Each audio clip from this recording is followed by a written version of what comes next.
Hello, good evening. Hi. Good evening. First question here to the left. Heather, we're going to take. Congratulations on this fabulous broadcast so far. It's just a wonderful show.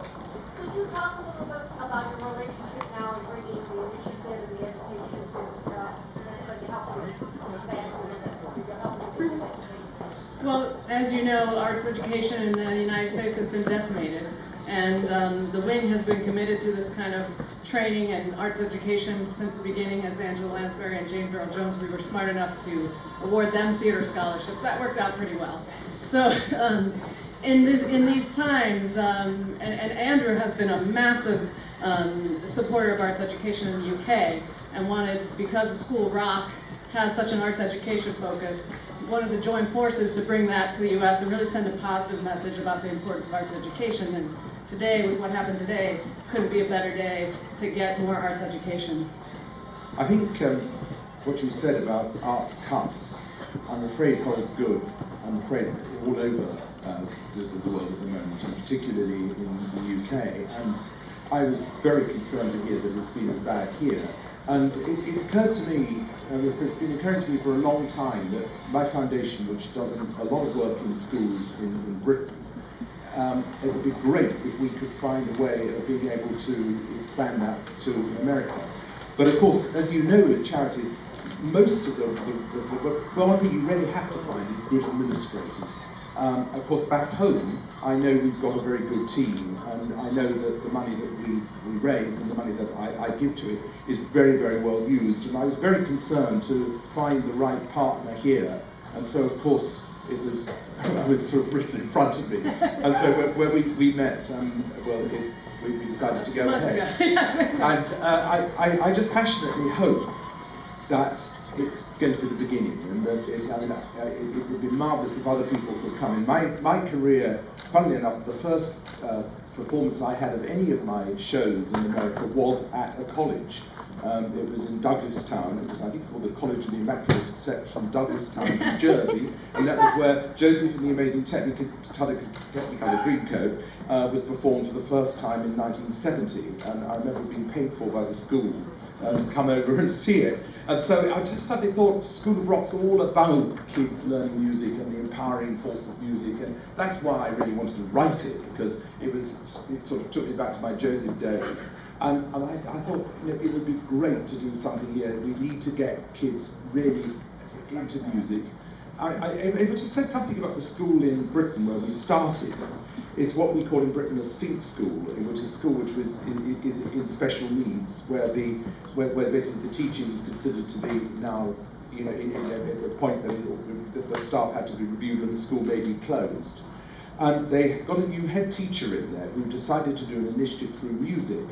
And the initiative started with giving each one of the children, when they arrived at the age of 11 years old, a free violin.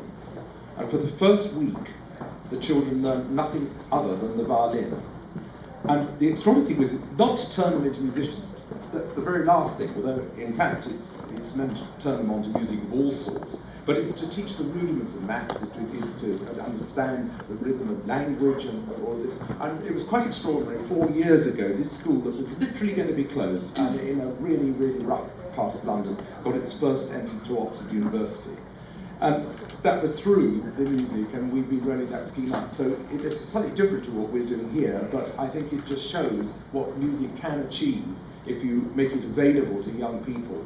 Every penny, every cent you put into music and the arts comes back to you 10 times over. I say time and time again, I'm a member of the House of Lords in Britain for some reason, I don't know why, but I am. Every time I say it, there's a sort of deaf ears really, but it's really, really the case. Arts cuts should not happen. Absolutely, and we know that it has an impact economically, also in academic performance. And we're celebrating this really diverse season, and cultural organizations around the country have stepped forward to try and make up for the cuts. in the schools, but there are a lot of kids that are falling through the cracks. There are a lot of private programs that require parents that have resources to pay, and what we're really targeting with this initiative is kids and schools that don't have the resources to pay, so we can give them a leg up. We can even out the playing field, and we can make sure that every season is a diverse season on Broadway. It's a big goal, and it's not going to be achieved overnight, but you got to start and you got to go at it, and that's what we want to do. Heather, we're going to take the next question. This gentleman with the mic in the back on your right. Over here on To the your right of on your- your right. Hello, hi. Can you just talk about the importance for the Broadway community, the importance of going on with the show tonight in the wake of what happened in Orlando? I think the importance of going on to the show is that hate doesn't win. And that this community, we said it on the telecast, there's nothing more to be said, and nobody could say it more eloquently than I think James Corden said it, that this community has been about inclusion, and we are going to celebrate that inclusion. Can I just say, no child was ever born to hate. I mean, that's the case. And one of the interesting things about music initiatives in schools, of course, is that there are certain schools that ban music. I mean, this is probably too big and wide a subject to get into tonight. But I mean, there are certain schools in Britain where music is not allowed. And this all comes back to organised religion, and I mean, what we have to, as an arts community, and I think Broadway is a fantastic community. The diversity, as you say, is quite extraordinary. I go right back to when I think of Jesus Christ Superstar, and Ben Vereen was our first Judas. I mean, it has always been so ahead in that and we have got to. The only way to take on these appalling acts is, I think, through believing in the arts and through music and theatre, and what we in all walks of the arts believe in. Absolutely. Thank you. That's all that Heather and Andrew have to